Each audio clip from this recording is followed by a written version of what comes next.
আসসালামু আলাইকুম প্রিয় দেশবাসী ভাইরা, আপনারা যেখান থেকে ভিডিওটি দেখছেন আপনাদেরকে অসংখ্য অসংখ্য ধন্যবাদ। তো আজকে আপনাদের মাঝে যে ভিডিওটা নিয়ে এলাম, আপনারা হয়তো অবশ্যই জানেন যে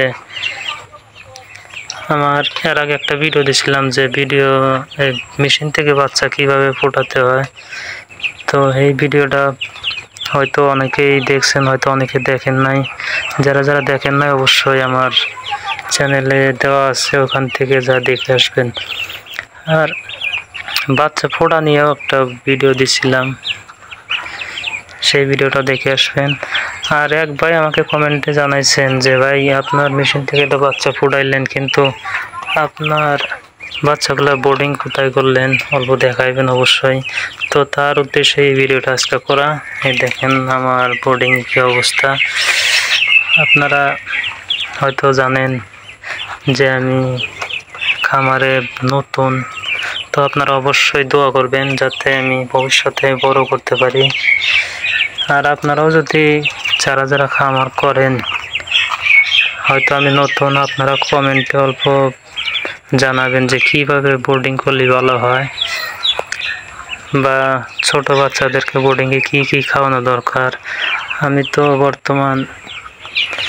প্রথম একদিন বয়সে আমি দিছিলাম মুড়ি ভিজা দিছিলাম, কিন্তু যেহেতু আমার হাঁসের বাচ্চার বয়স আজকে 3 দিন, তাই আজকে যে ফিডটা দিছি 0 ফিট যেটা আছে সেই ফিডটা দিছি। আর কি খাওয়াইলে ভালো হয়। আর আলহামদুলিল্লাহ আপনাদের দোয়ায় আমার ইনকিউবেটর থেকে যে কটা বাচ্চা বাইর হয়েছে, ইনশাল্লাহ সব কটা বাচ্চা পাইছে আছে, সুস্থ আছে। আপনাদের দোয়ায় দেখেন ওই যে আমার ইনকিউবেটর মেশিন, ওই মেশিনে আমার ডিমগুলো দেওয়া ছিল, আরও নতুন ডিম দেওয়া হয়েছে। আপনারা সবসময় আমার পাশে থাকবেন, নিত্য নিত্য ভিডিও আপনাদেরকে দেওয়ার চেষ্টা করব। দেখেন যেহেতু এখন দিনের বেলা, তাই বাল্ব বন্ধ করে দেওয়া হয়েছে, এমনিতেই গরম। তো রাত্রিবেলা 2টা বাল্ব দেওয়া হয়েছে, এই 2টা বাল্ব জ্বালাই দিতে হয়।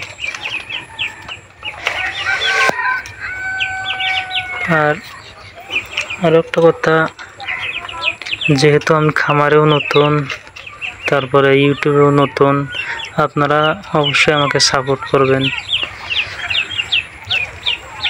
যদি আমার চ্যানেলটি সাবস্ক্রাইব না করে থাকেন অবশ্যই সাবস্ক্রাইব করবেন।